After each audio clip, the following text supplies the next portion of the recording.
It all started with my new ADXL 345, and I thought to myself, why not try and build a handheld gimbal at home, since these things are rather costly out there. So I fired up Max and as usual started working on the digital prototype or the blueprint. I had a few servos left from the previous project that I worked on, and 2 of them were enough for the simple stabilizer. And I have learned from my mistakes, so knowing that these servos won't be able to put up with so much, I designed the frame in such a way that would fairly distribute the load away from the motor. With all this in mind, I roughly designed the whole thing and tried to make it somewhat visually appealing. Here are some of the final renders. With the prototype done, it was time to build the actual thing. This project, I'm upgrading from the whole cardboard thing. I'm going to use some industry-grade lamination fiber as the building blocks to make this. It was a nightmare to cut these things using the carbon knife. It's a whole lot more effort than cardboard, but at least it's lightweight and not as fragile. I started by cutting out different pieces of the frame individually. Later I would seal them all together. Meanwhile, I got myself some extra tools to make my life a bit more easy.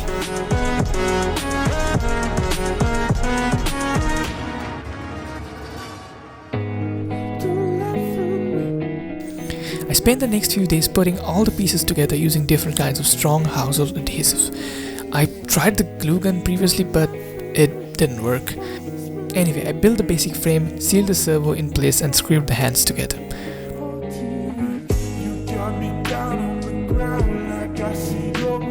Worked on the pivot points a lot to make the motions more smooth and to make sure the loads are properly distributed. I took a little bit time out to wire it up and test it, and there seemed to be some problem with the joints. It was finally time to deviate from the whole blueprint, so I changed the design a bit and solved the problem and made it more strong and efficient.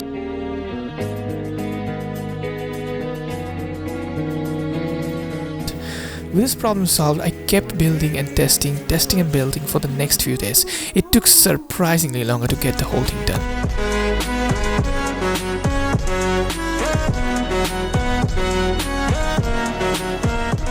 But that's not all. I needed to connect the sensors, program the Arduino, and do all the wiring and stuff.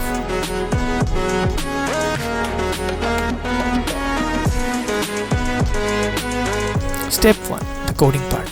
I connected everything up in the prototype board and wrote a draft program.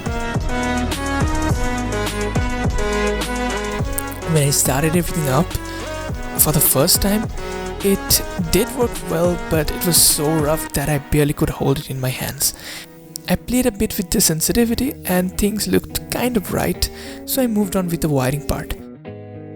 I used a small breadboard for the sensor and the power distribution and shoved it in one of the shelf I made, and the Arduino went underneath that. And then I tested it. It was horrible. I couldn't understand. I thought maybe it's because some of the wires were loose inside I'm shoving it in, so I made a shelf outside and put the sensor there, but I had no luck. Then it occurred to me the janky motion and the reaction force was moving the whole base structure along with the sensor, which was in turn trying to stabilize it, repeating the whole cycle again. So I needed some kind of an error reduction mechanism, and along with that I needed to work on an algorithm which can smooth out the motion like butter. That's when I realized this was on a whole another level. I spent days to work out the math and code this part, but after all this tedious and fun stuff, my gimbal was finally ready and it looked fine.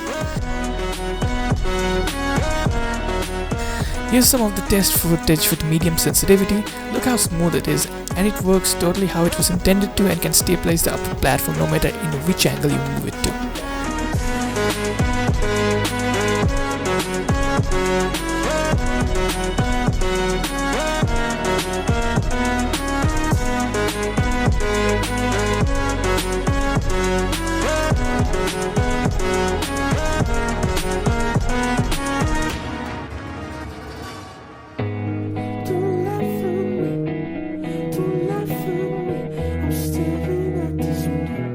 And there you go folks, I present to you the cheapest camera or object stabilizer in the whole world. a 2-axis gimbal that can keep an object steady in a certain position despite the movement of the base on which it is mounted. This means when the base keeps changing the position constantly, the object will remain stable and there won't be any change in its position.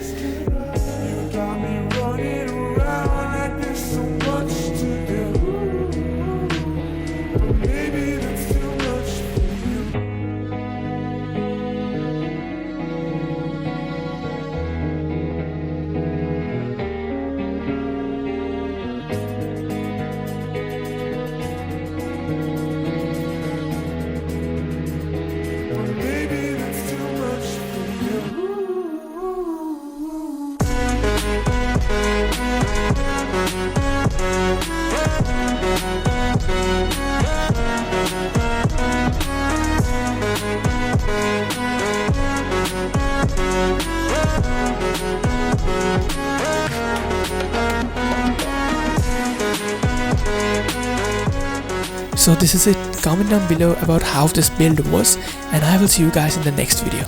Adios.